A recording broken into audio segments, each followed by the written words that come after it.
Termine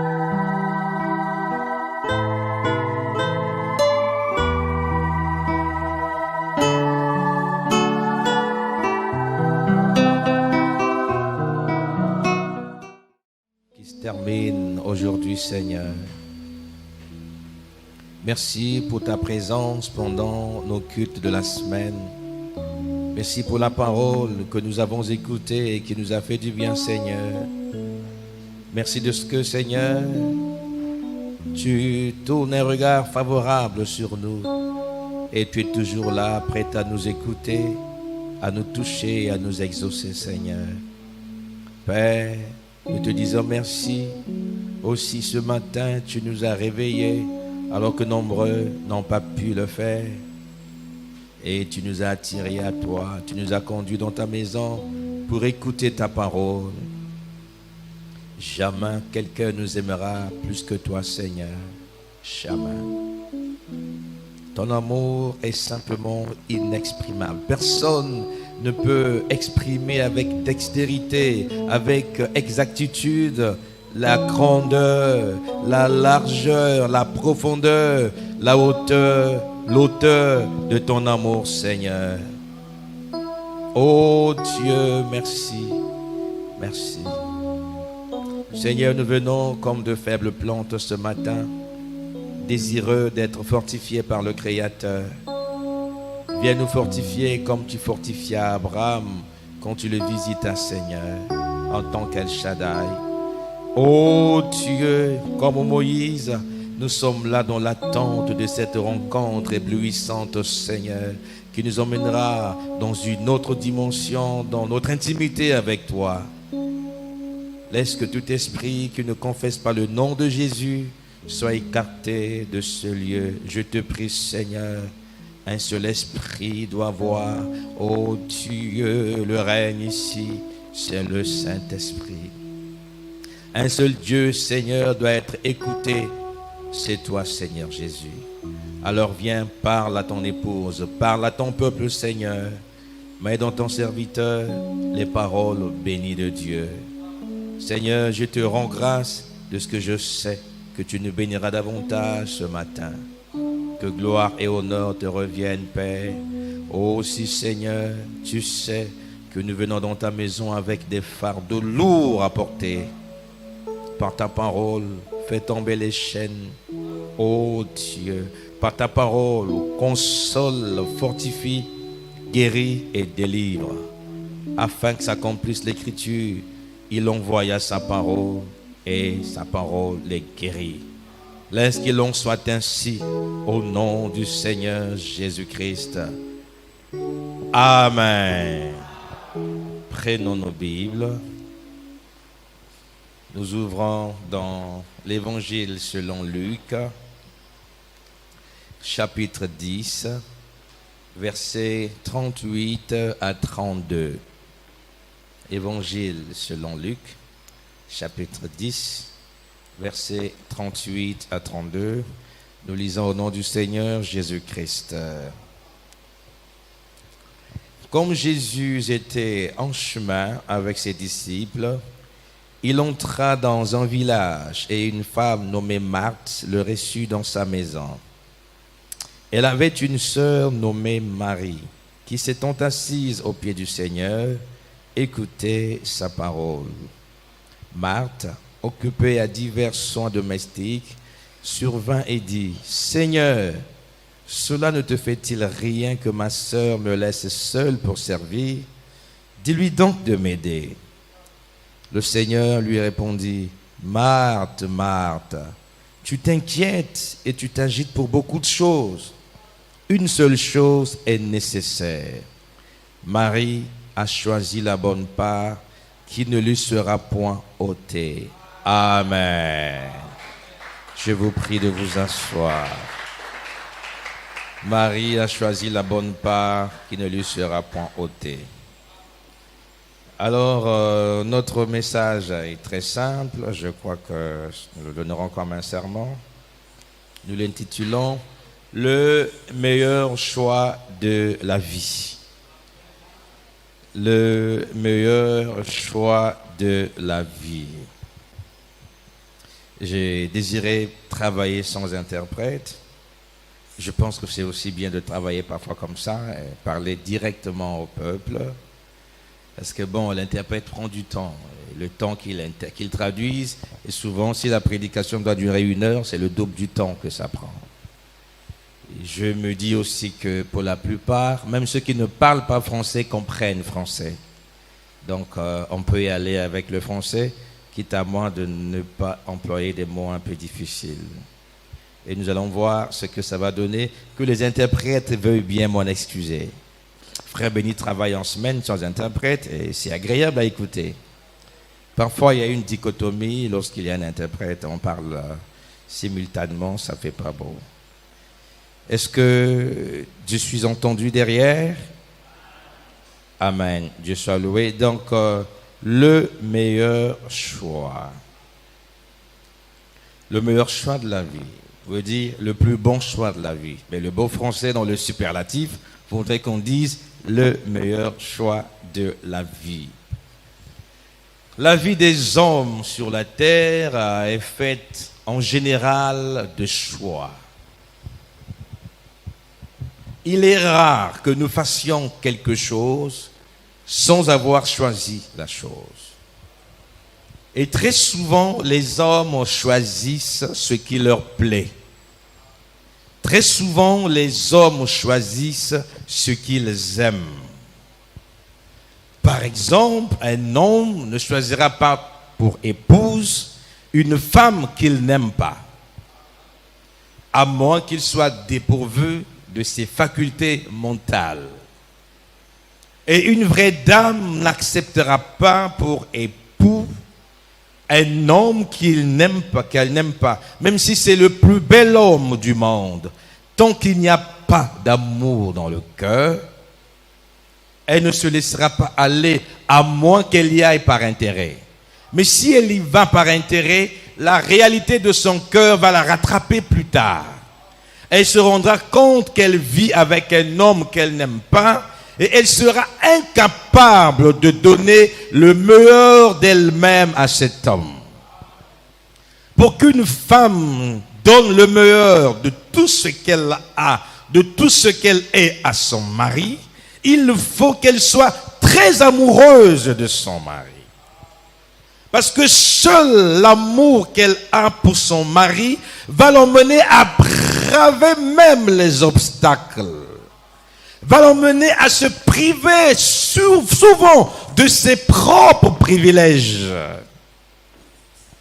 Vous voyez une femme qui sort du travail, qui entre par exemple à 16 heures, elle est fatiguée, mais parce qu'elle aime son mari, elle va faire la cuisine pour son mari. Elle va s'arranger à ce que son mari soit heureux. Pourtant, sa condition physique voudrait qu'elle se repose. Mais l'amour qu'elle a pour son mari l'emmène à dominer la fatigue. Et parfois, vous verrez qu'elle est malade. Mais elle dit que mon mari doit manger le meilleur plat qui soit. Malgré qu'elle soit malade, elle fera de son mieux pour donner à son mari le meilleur plat. Maintenant, si elle n'aime pas suffisamment son mari, elle dira, il peut se débrouiller. Lorsque vous commencez à voir de tels symptômes à une femme, sachez que soit elle n'aime pas suffisamment son mari, ou soit son amour pour son mari est en baisse. Une femme qui aime est capable de se sacrifier. Une femme qui aime est capable de faire l'impossible. Est-ce que vous me suivez? Or, nous savons que la femme naturelle typifie la femme spirituelle qui est l'Église. Tu ne peux pas choisir Jésus comme ton Seigneur et ton Sauveur si tu ne l'aimes pas au-dessus de toutes choses. Un ami, nous l'aimons. On a beaucoup de choses en commun, on se rend des services. C'est bien d'avoir des amis. Un parent, un père, une mère, nous aimons nos mères. Nous aimons nos pères. Mais Jésus a dit que si quelqu'un aime ses parents plus que moi, il n'est pas digne de moi. En matière d'amour, notre Dieu est très exigeant. En matière d'amour, Dieu n'accepte pas de demi-mesure. Il accepte, il exige la totalité du cœur du croyant. Nous partons tous au travail pour gagner de l'argent. Et l'argent, ce n'est pas mauvais. Savez-vous que l'argent, ce n'est pas une mauvaise chose? Vous ne verrez pas un passage dans la Bible où il est dit que l'argent c'est mauvais. Non. Ce que la Bible condamne, c'est l'amour de l'argent. C'est deux choses différentes. Dit que l'amour de l'argent est une racine de tous les maux. Mais l'argent, la Bible dit que l'argent répond à tout. C'est écrit dans la Bible. Mais l'amour de l'argent est la racine de tous les maux. Donc avoir l'argent c'est bien. Mais aimer l'argent plus que Dieu, c'est ça le péché. Si quelqu'un aime l'argent plus que Dieu, c'est un idolâtre. Donc vous pouvez avoir l'argent, Dieu ne vous enverra pas en enfer parce que vous avez l'argent. Sinon Abraham serait en enfer. Sinon Joseph serait en enfer. Sinon Daniel serait en enfer. Qu'il avait pour son Dieu. La preuve, quand Dieu demande à Abraham de sacrifier Isaac, Abraham n'a pas d'abord écouté la position de sa femme. Pourtant, et il aimait Sarah. Mais c'est que la personne qui lui demandait de sacrifier son fils avait une importance supérieure à l'importance que Sarah avait. Alors Abraham fait quoi? Il se soumet. En droit, les juristes savent qu'il y a un principe selon lequel la norme inférieure doit toujours se conformer à la norme supérieure. La norme, la loi supérieure fondamentale d'un pays, c'est quoi? La Constitution. N'est-ce pas? Et après, vous avez les décrets, vous avez les lois ordinaires, ainsi de suite. Mais toute loi qui sera votée au Parlement doit être conforme à la Constitution de notre nation. Si cette loi viole la Constitution, on parle de l'inconstitutionnalité de la loi et cette loi sera abrogée. Or, notre Dieu, qui est la parole, est la norme supérieure. La Bible est notre norme, notre loi fondamentale. Alors tout ce que nous faisons doit être conforme à la norme supérieure qui est la Bible. Et tout ce qui est contraire à la Bible est abrogé devant Dieu. Parce que Dieu ne considère jamais ce qui est contraire à sa parole. Dieu ne traite jamais avec un individu en dehors de la parole. Il ne traitera pas avec vous par rapport à la coutume de votre pays. Que tu sois juif, que tu sois noir, que tu sois blanc, la coutume de Dieu, c'est sa parole. Et tous les hommes doivent s'incliner devant la parole. Devant la parole de Dieu, tous genoux doivent fléchir. Et Dieu veut que la parole puisse tenir une place prééminente dans nos églises.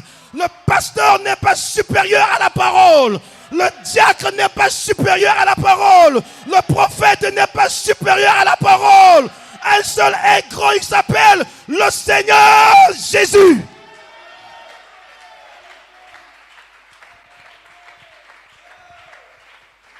Jésus est l'absolu de tous les absolus. Et Jésus s'appelle la parole. Et la parole est ici dans la Bible. C'est l'absolu de tous les absolus. Et tout le monde, oh là là, les anges, les hommes, les démons doivent fléchir les genoux devant la parole de Dieu. Comment Jésus a fait fléchir Satan? C'était pas toujours par la prière. Il est écrit, Jésus savait la puissance triomphale de Dieu se trouve dans la parole. Il y a dans la parole des secrets qui sont cachés au monde extérieur. Mais celui qui est connecté à Dieu, celui qui a le Saint-Esprit, quand il découvre les secrets qui sont cachés ici dans la Bible, il est plus fort qu'un démon. Il est plus grand que tout homme sur la terre.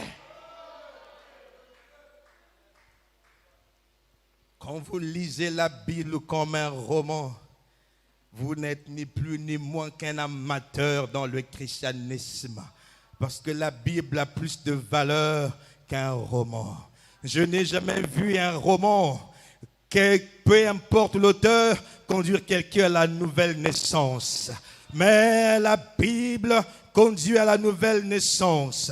Je n'ai jamais vu un roman remplir quelqu'un du Saint-Esprit. Mais la parole peut te remplir du Saint-Esprit. Je n'ai jamais vu un roman montrer le chemin du ciel au lecteur. Mais la Bible te montre le chemin du ciel. Aimez la Bible au-dessus de tout. Aimez la parole au-dessus de toutes choses.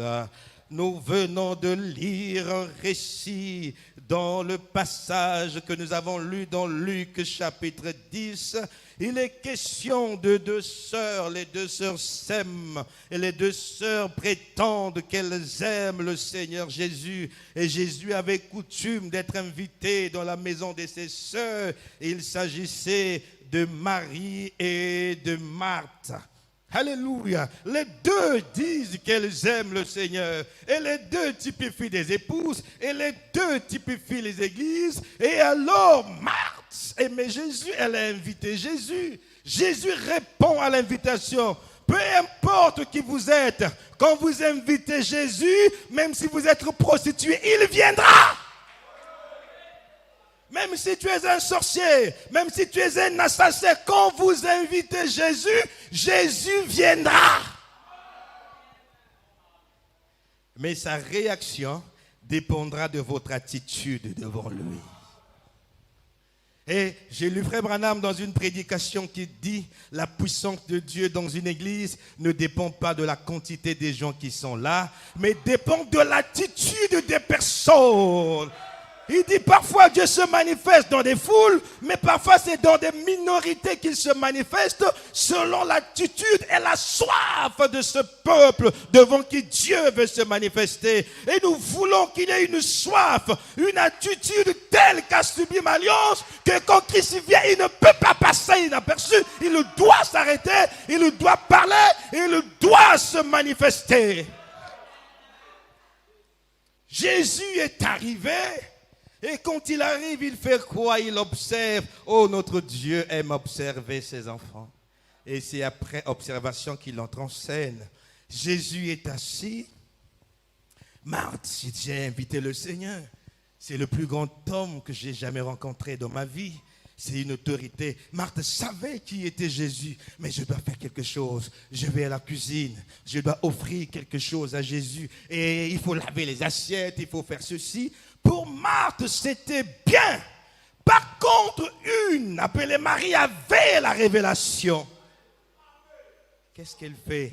Au lieu d'aller à la cuisine, dans la distraction, elle vint au pied du maître. Parce que quand Jésus c'est le plus grand enseignant qui soit. Quand il entre dans ton cœur, il t'enseigne, il parle. Et c'est à toi d'être attentif. Et si tu le sais, là, il est en train de te parler déjà.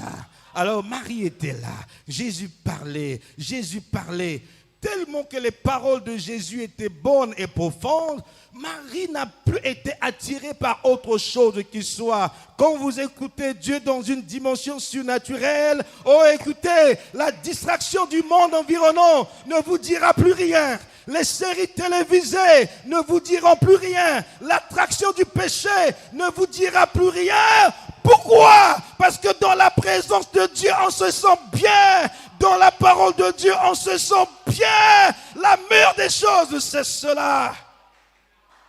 Mais Marthe regarde. Dis, mais qu'est-ce qu'elle fait, ma soeur? Elle ne comprend pas qu'on doit se dépêcher. Il faut que le repas soit prêt à temps. Il dit, Seigneur, tu ne vois pas que ma soeur fait mal? Pendant que moi, je me tourmente, je me tracasse pour travailler, que la maison soit propre et que la cuisine soit faite. Elle est là, à passer du temps à t'écouter. Jésus, Marthe pensait qu'elle faisait bien. Jésus se retourne, la regarde. Il dit, oh Marthe, tu t'inquiètes pour trop de choses. Pourquoi t'agites-tu? Pourquoi t'inquiètes-tu? Une seule chose est nécessaire. Mais ta sœur a choisi la bonne part qui ne lui sera point ôtée. Nous avons droit à beaucoup de parts sur la terre. Le travail, c'est une bonne chose. La femme, c'est une bonne chose. Les biens matériels, je les aime, ce sont des bonnes choses. Mais tout ce que nous avons, nous laisserons cela sur la terre. Un homme peut avoir autant de richesses qu'il veut. Je n'ai jamais vu quelqu'un être enterré avec ses maisons. Je n'ai jamais vu quelqu'un être enterré avec ses milliards et ses millions. Je n'ai jamais vu un homme vivant être enterré avec sa femme pour dire « Je t'aime tellement, mourons ensemble ». Je n'ai jamais vu ça. Je n'ai jamais vu quelqu'un être enterré avec ses enfants. Tout ce que tu as fait te sera ôté quand tu quittes la terre. Et parfois c'est avant de quitter la terre que ces choses te sont ôtées. Il y a des gens qui ont aimé leur travail plus que Dieu. Quand tu lui parles, frère, je suis occupé par le travail, je n'ai pas le temps. Quelque temps après, il est radié.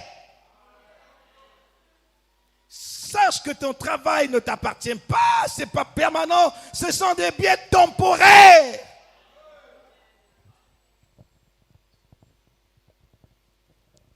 Il y a des gens qui ont aimé leur mari plus que Dieu. Et après-demain, c'est un divorce. Ton mari t'est retiré, il t'est ôté. Ne vous attachez pas à ce qui est partiel plus qu'à Dieu. Une seule part est éternelle. Un seul choix des conséquences éternelles. C'est ce choix de ton Dieu. L'avantage que nous avons dans le christianisme, notre Dieu est notre Créateur. Il n'est pas seulement notre Créateur, il est aussi notre Seigneur. Il n'est pas seulement notre Seigneur, il est notre Sauveur. Il n'est pas seulement notre Sauveur, il est aussi notre guérisseur. Il n'est pas seulement notre guérisseur, il est aussi notre ami. Ça veut dire quoi? Qu'il est tout pour nous. Et nous avons tout en lui. Tout est en lui. Tout est en lui. La plénitude divine, tout est en lui, tout est en lui, tout est en lui. Jésus est Dieu tout-puissant et tout est en lui seul. Écoute, tu aimes ton mari, c'est ce que je prêche, aimons nos maris. Mais ton mari n'est pas ton Dieu, ton mari n'est pas ton Seigneur, ton mari n'est pas ton Sauveur. Donc il est limité. Ton frère non plus, il est limité. Ta mère est limitée. Oh là là, tu aimes ton docteur, c'est bien, il peut être le meilleur docteur du monde. Mais sache que le docteur est limité. Il arrive de voir les docteurs paniquer et de dire, ah, ça ne marchera pas, le docteur. Et toi qui veux mettre ton espérance en lui. Et quand lui ne peut plus rien faire, tu fais quoi? Puisque ton docteur est ton absolu, tu péris avec ton docteur. Il ne peut rien faire sauf assister à ta mort, te voir mourir à petit feu. Mais l'avantage, notre Jésus est le divin docteur. Il est le grand docteur. Il est capable. Oh là là, vous savez, il y a des amis qui nous aiment quand tout va bien. C'est rare de voir les vraies amitiés. Les amitiés actuelles sont souvent conditionnées par le matériel, par l'intérêt. Dans les amitiés, il y a parfois l'un des deux qui gagne un peu plus que l'autre. Donc, l'un s'appuie sur l'autre. Pourquoi? Quand je vois mon ami, moi, Dieu mis les a gâtés. Quand je sors de chez lui, il y a de quoi me déplacer, il peut me donner de quoi manger et ainsi de suite. Donc, on fait comme ça, oh là là, c'est le meilleur ami du monde. Mais Dieu peut mettre à rude épreuve les amitiés. Quand tout va mal, parfois tu perds ton travail, tu perds les capacités d'aider les autres. C'est là où tu découvres qui t'aime réellement et qui ne t'aime pas. Les gens qui te rendaient visite tous les jours commenceront à dire, ces jours-ci je suis tellement occupé, bon je viendrai te voir après, mais avant tu ne t'es jamais occupé. Mais sache que quand Jésus est ton ami, jamais il n'est occupé. Quand il s'agit de toi, quand tu es en détresse, il ne sera jamais trop occupé.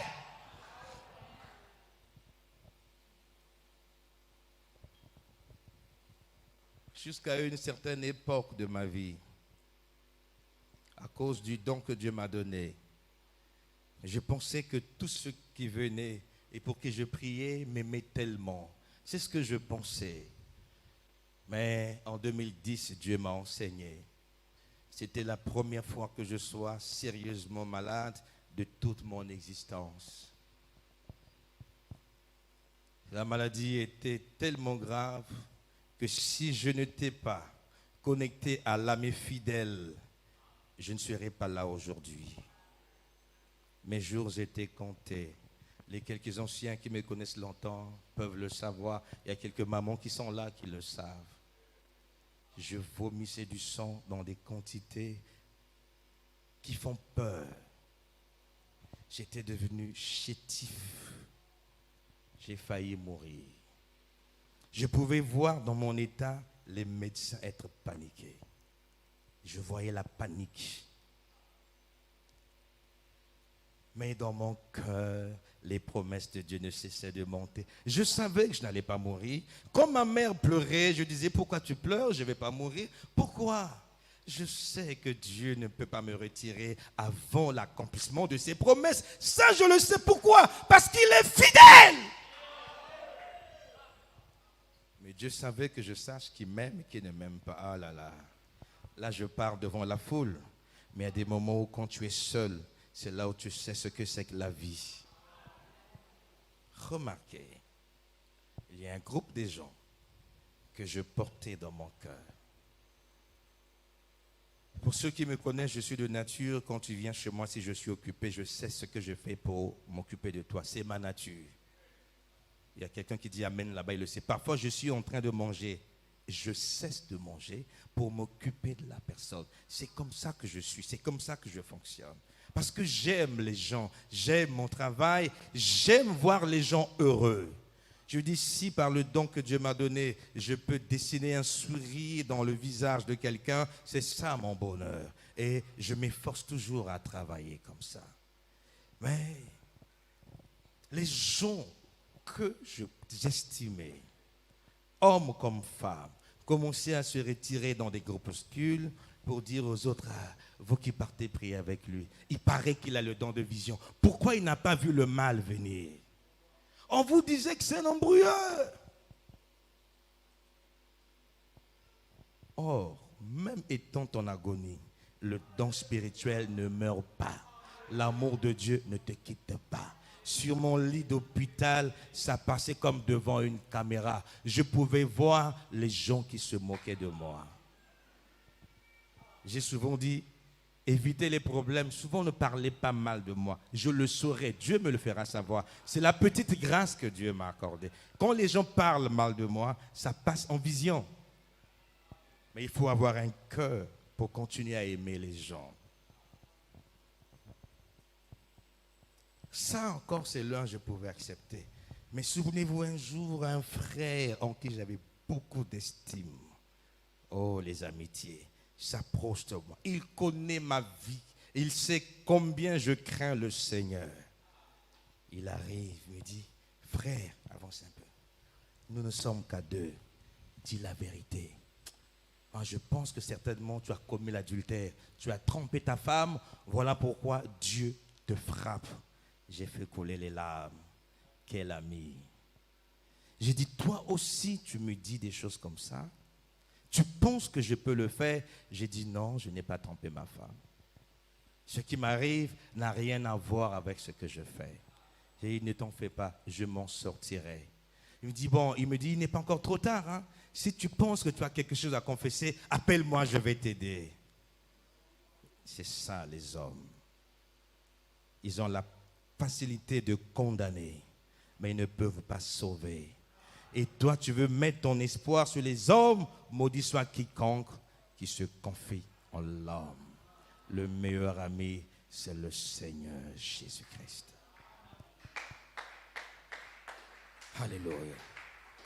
Alors cette épreuve m'avait permis de connaître la nature des gens. J'ai dit, oh, les hommes peuvent t'acclamer facilement aujourd'hui, mais les mêmes qui t'acclament, c'est les mêmes qui vont te lapider demain. Ceux que Jésus a nourris, ceux qu'il a guéris, ils l'ont pendu au bois. Faites attention aux hommes. S'il y a quelqu'un en qui il faut mettre une confiance même aveugle, il s'appelle le Seigneur Jésus-Christ. Est-ce que vous croyez cela? Ok, lisons Jean chapitre 15, verset 14 à 16. Jean chapitre 15, verset 14 à 16.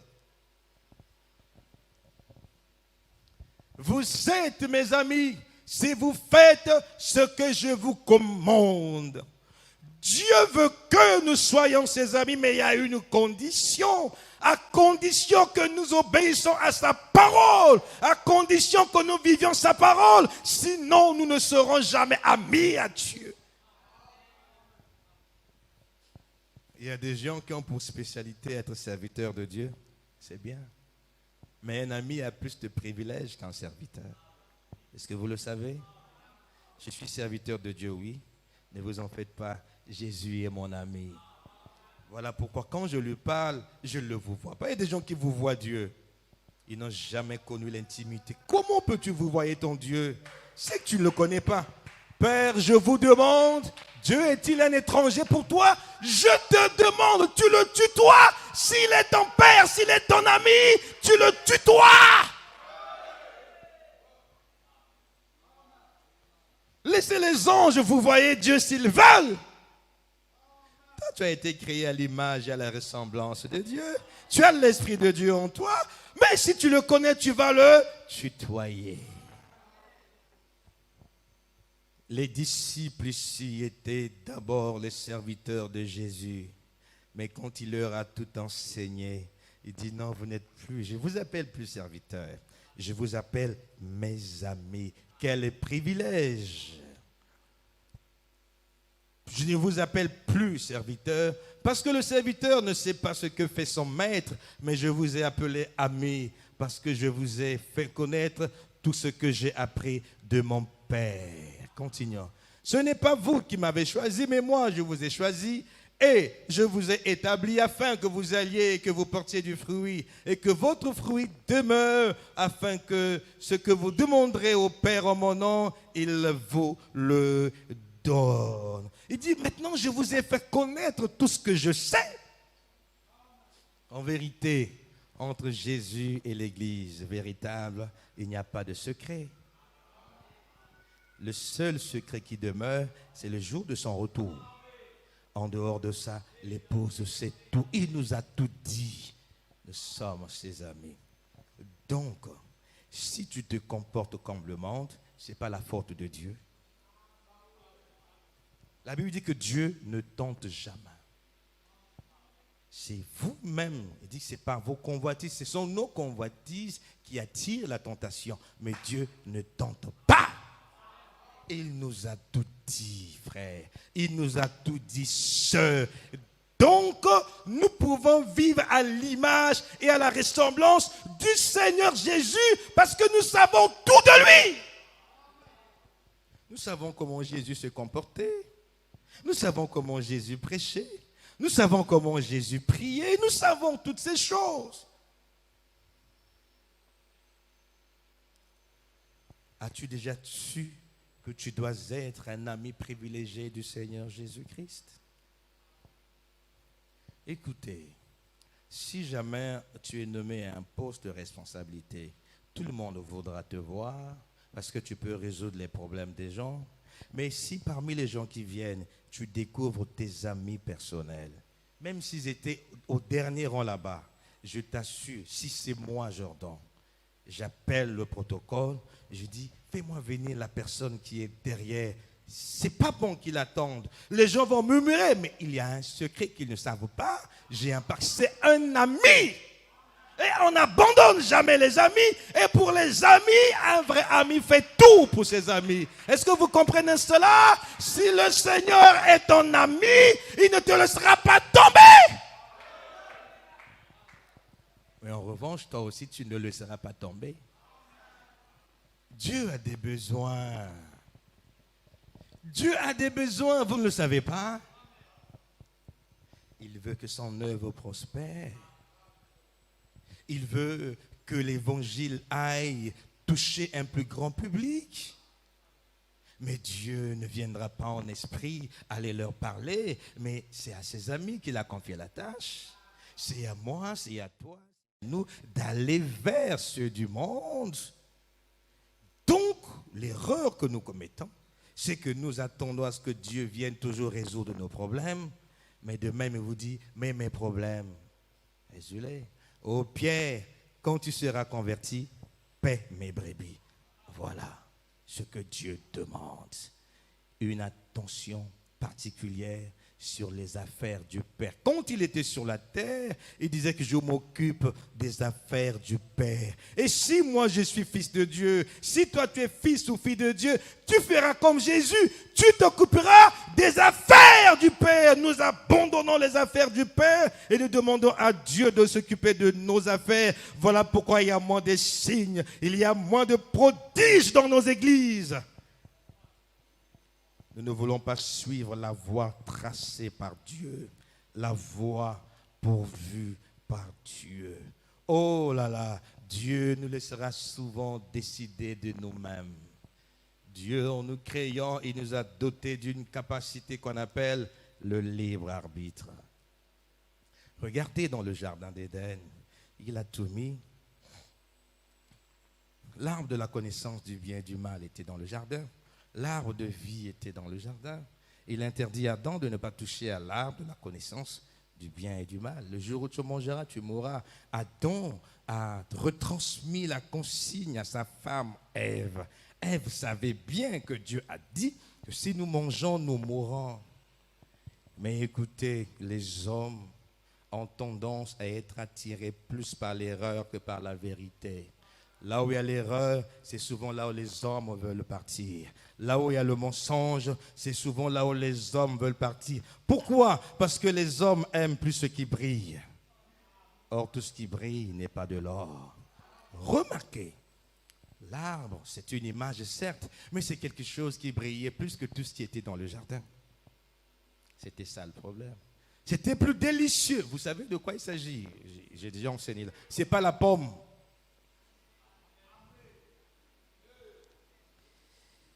Bon, je vais poser une question aux frères, surtout à ceux qui sont mariés. Savez-vous un fruit plus attirant, plus délicieux que la femme sur la terre? Donnez-moi le nom. Je vous dirai, vous avez tort. En dehors de la femme. Y a-t-il quelque chose qui attire l'homme plus que la femme? Non. Vrai ou faux? Y a-t-il quelque chose qui attire la femme plus que l'homme? C'est faux. La femme peut avoir ses bijoux, ses voitures, mais si elle est seule, elle pleure, elle est malheureuse. L'homme peut avoir ses millions, ses milliards. S'il n'y a pas de femme, il est malheureux. Pourtant, il y avait une interdiction. Ève devait choisir. Dieu, le premier prédicateur, le meilleur des prédicateurs, a dit: le jour où vous en mangerez, vous mourrez. Soudain, Satan s'est incarné dans le serpent. Vous savez que Satan aussi est un prédicateur. Mais Satan aime articuler les mots plus que Dieu. C'est sa spécialité.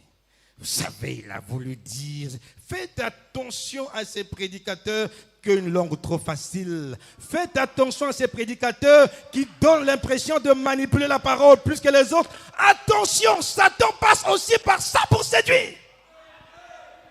Oh là là! Le plus grand prédicateur de tous les temps, c'est le Seigneur Jésus. Mais il prêchait de façon simple.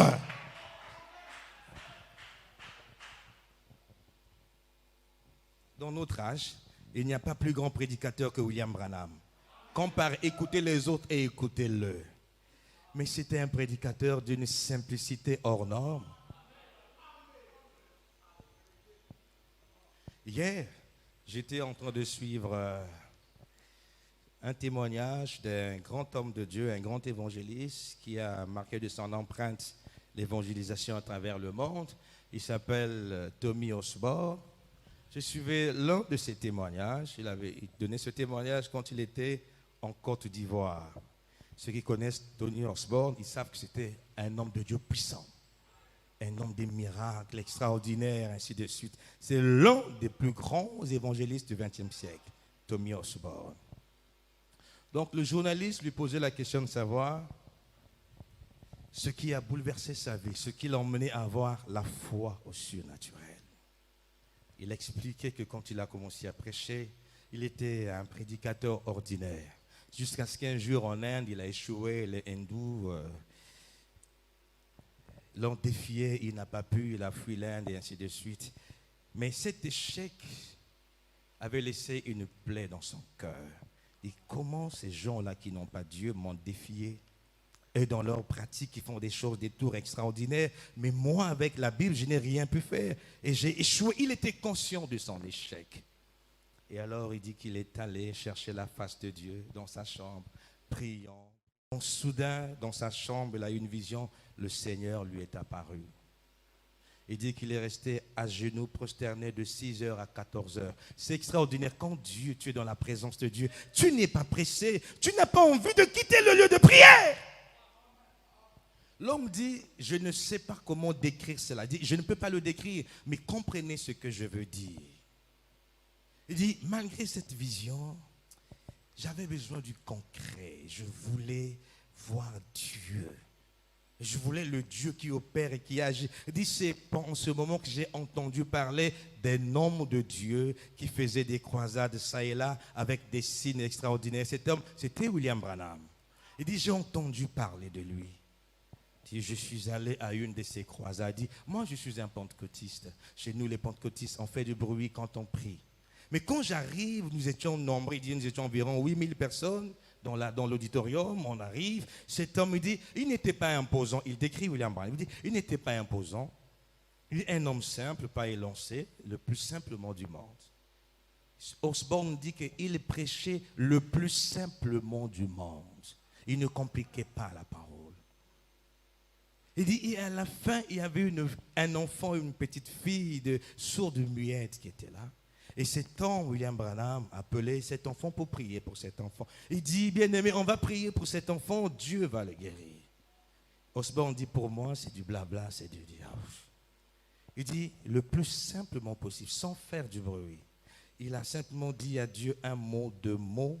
Il a dit à l'enfant, ma fille, tu es guérie. Il nous a dit, voici, elle est guérie. Il dit, et à l'instant, cet enfant fut guéri. Dis-moi, je dis, c'est pas possible. Moi, je pensais qu'on va crier, on va faire du bruit, mais lui, il ne fait pas du bruit. Il était humble, il était simple. Une simple prière et un enfant sourd-muet est guéri.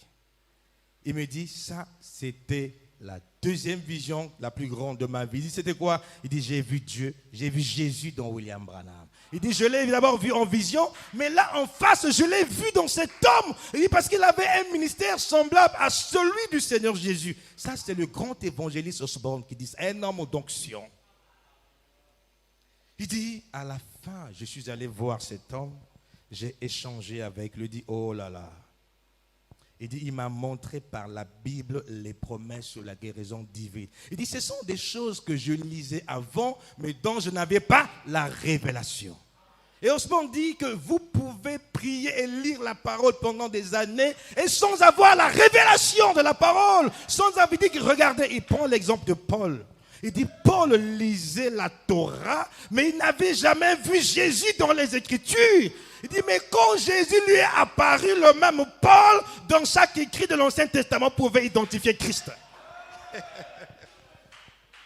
Donc il dit que William Branham, par les Écritures, m'a montré les promesses que nous avons sur la guérison divine.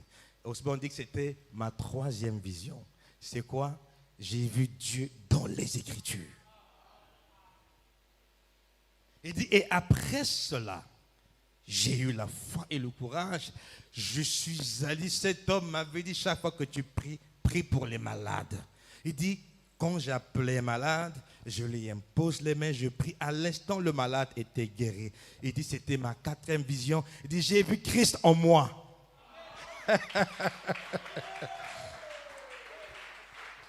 Il dit, ce sont ces 4 choses qui ont changé mon ministère. Où est-ce que je veux vous emmener? Il faut que chacun arrive à comprendre ce que c'est que le christianisme. Le christianisme, ce n'est pas du bavardage. Je veux qu'on sache à Sublime Alliance que l'onction, ce n'est pas le bruit. Tout bon est là que Dieu nous emmène dans une autre dimension. Dieu n'est pas dans les agitations. Il est plus que le bruit. Il est plus que l'agitation. Cessons l'agitation. Entrons en profondeur. Cherchons la face de Dieu. Soyons amis du Seigneur Jésus-Christ. Le temps des miracles n'est pas passé. Dieu n'est pas dans l'attente.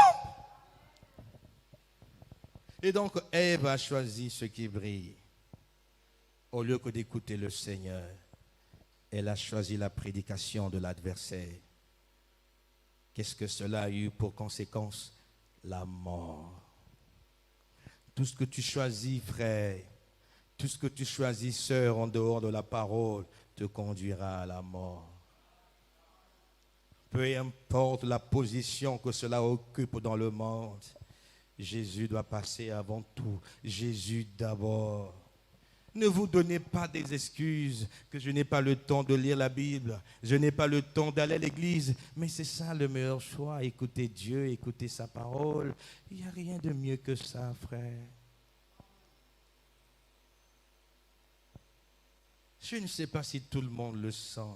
Quand je suis dans la présence de Dieu, je tire un plaisir que je ne sens nulle part ailleurs. C'est pourquoi j'aime la consécration. C'est tellement beau.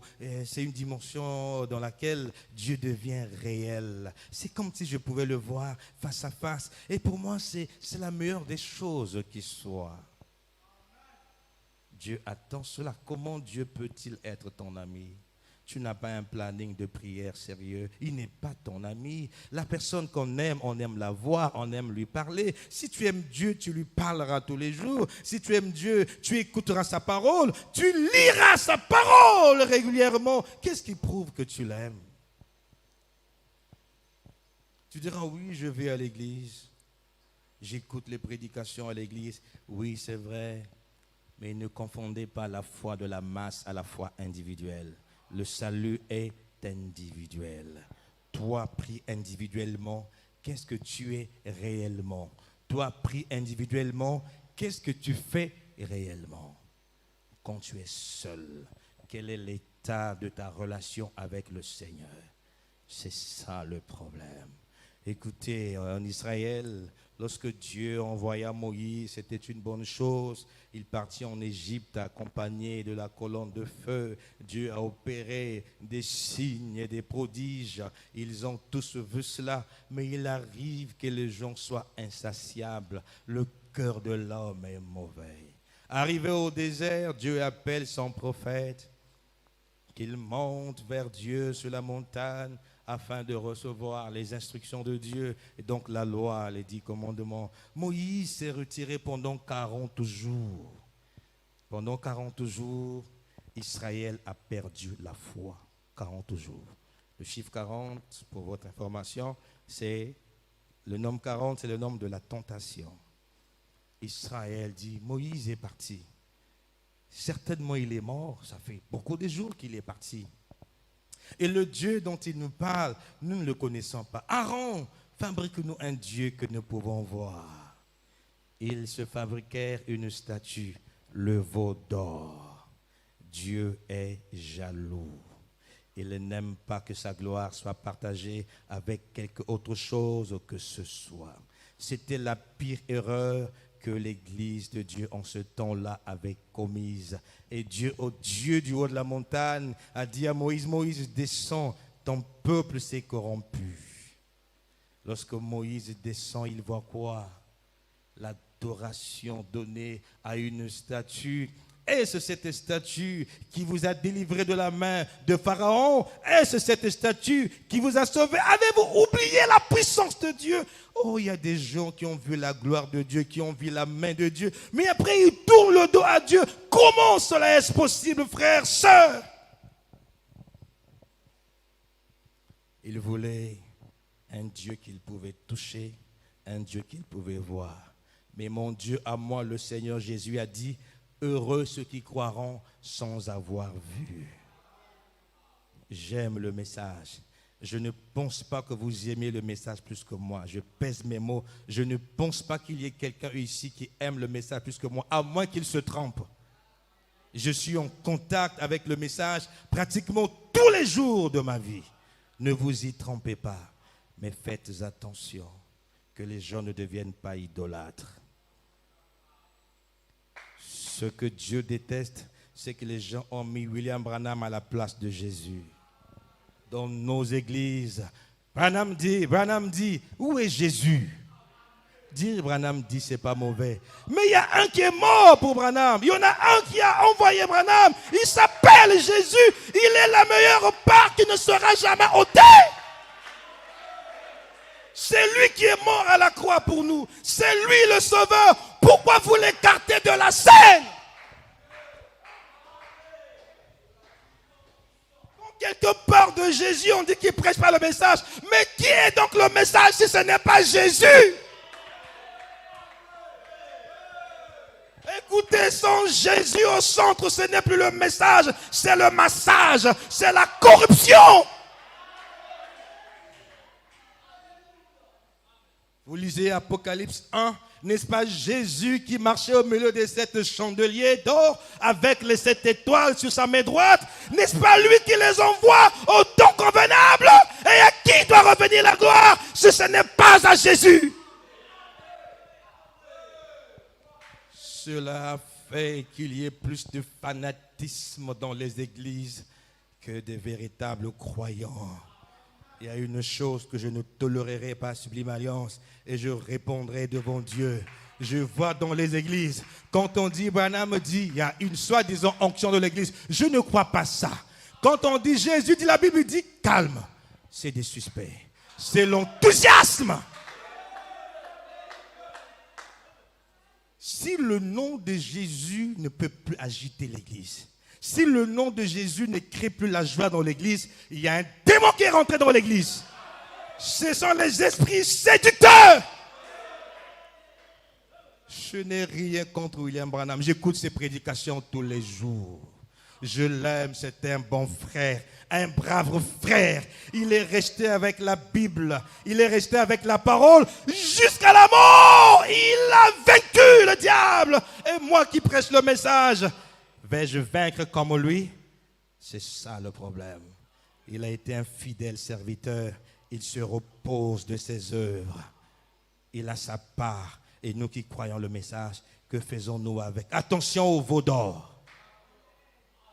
Beaucoup de temps, Branham photo. Qui vous a dit ça? C'est écrit où? Branham vous a dit ça?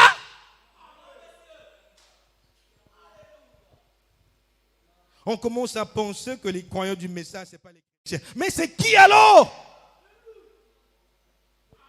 S'il y a des véritables chrétiens, ça devait être les croyants du message. Pourquoi? Et parce que le message, c'est la véritable parole. C'est cette Bible-là révélée par Dieu.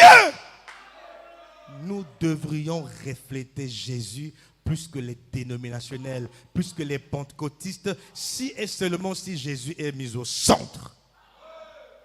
Il n'y a pas la véritable nouvelle naissance dans une église sans Jésus. Il n'y a pas le baptême du Saint-Esprit sans Jésus. Il n'y a pas l'enlèvement sans Jésus. Et tu ne peux pas aussi avoir le Saint-Esprit sans reconnaître que William Branham est un véritable envoyé de Dieu. L'Esprit de Dieu est un esprit d'équilibre. Il reconnaît les envoyés de Dieu. Mais attention, Dieu est jaloux. Suivez. Dans le témoignage dont j'ai parlé de Tel Osborne, il avait prié pour les malades et les malades étaient guéris. Et parmi les malades, il y avait un prédicateur venu de Belgique qui avait une oreille malade pendant 60 ans.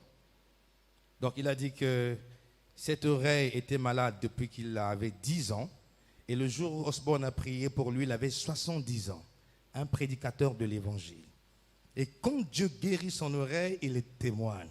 Il dit, cet homme, croyez en cet homme, c'est un vrai serviteur. Osborne l'a arrêté, il dit non, ne croyez pas en moi, croyez en Jésus, c'est grâce à lui que tu as été guéri. Voilà un vrai serviteur de Dieu, il ne prendra jamais la gloire de Dieu, et c'est ce que William Branham faisait. C'est ce que nous devons faire. La gloire, l'honneur, la magnificence doivent revenir à Jésus. Si nous le faisons, nous verrons l'effusion du Saint-Esprit dans l'Église.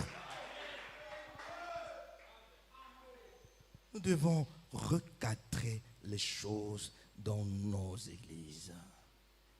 Le meilleur choix de la vie, ce n'est pas l'église à laquelle tu appartiens. Le meilleur choix de la vie, c'est le Seigneur Jésus-Christ qui est dans ton cœur. Et c'est lui, Jésus, qui te convainc de l'église où tu dois communier. Si Jésus n'est pas dans ton cœur, tu seras flottant, ballottant. Non, messieurs, le Saint-Esprit en nous convainc que Dieu est dans l'église. Et Frère Branham dit que peu importe les secousses qu'il y a dans l'église. Il dit que Dieu parfois permet que l'église soit secouée pour manifester la nature des croyants. Il dit, mais ceux qui ont le Saint-Esprit, ils ne bougeront pas. Ils resteront là. Ils vont prier jusqu'à ce que la solution sera donnée. Et c'est ce que nous croyons. L'église peut être perturbée.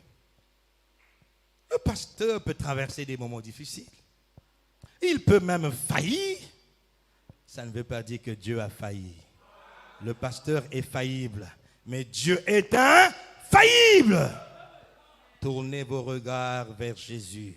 Celui que je vous prêche, il s'appelle le Seigneur Jésus-Christ. C'est lui l'ami fidèle. Oh, écoutez, nous avons lu l'histoire de Lazare. Oh, oh là là là là là là là là là là. Nous avons vu que Marthe et Marie étaient les amis de Jésus. Jésus n'allait pas manger chez n'importe qui. On ne part pas manger chez n'importe qui, vous savez. On mange chez les gens en qui vous avez confiance. En tout cas, c'est ce que je fais. Je ne suis pas un mangeur partout. Je ne le fais pas. Si jamais par hasard tu me vois manger chez toi, c'est que je te fais confiance. Et c'est la vérité, je le dis en public. Je ne mange pas n'importe où. Et un vrai homme de Dieu ne mange pas n'importe où. Il ne mange pas n'importe quoi. Amen. Jésus savait que les gens étaient méchants. Il connaissait Marthe et Marie. C'étaient des amis de Jésus. Ils avaient un frère nommé Lazare. Lazare, en Israël, il y avait plusieurs personnes. Il y avait les rabbins, il y avait les sacrificateurs, les pharisiens, les sadducéens, les gens qui ont les moyens. Mais Lazare, ayant observé de tous ces hommes, quand il a voulu choisir un véritable ami, il en a choisi un seul. Et cet ami, c'était qui? Jésus. Les gens n'ont pas souvent la vraie révélation de leur amitié avec Jésus. C'est une amitié, bien aimée, écoutez-moi bien, qui est au-delà de toutes les amitiés. C'est une amitié qui te fera du bien au temps opportun. Lazare ne pouvait pas estimer que son amitié avec Jésus pouvait emmener Jésus à faire ce qu'aucune personne ne pouvait faire pour Lazare. Tant qu'il était vivant, il pouvait causer avec tout le monde. Si dans nos cultures, quand tu meurs, tu deviens un fantôme. Tu deviens même un démon. La personne avec qui tu vis là, si jamais la nuit, la personne là meurt, Vous n'avez jamais remarqué. Tu commences à avoir peur. Mais pourtant, c'était ton ami ou ceci pour toi. Dès que la personne meurt, aïe, même quand on va enterrer, pour soulever le cercueil, il y a des gens qui sont derrière. Oh, mais c'était ton parent. Pourquoi tu commences à le fuir? Donc voilà ce qui est arrivé à notre ami Lazare. L'histoire se trouve dans Jean chapitre 11. Lazare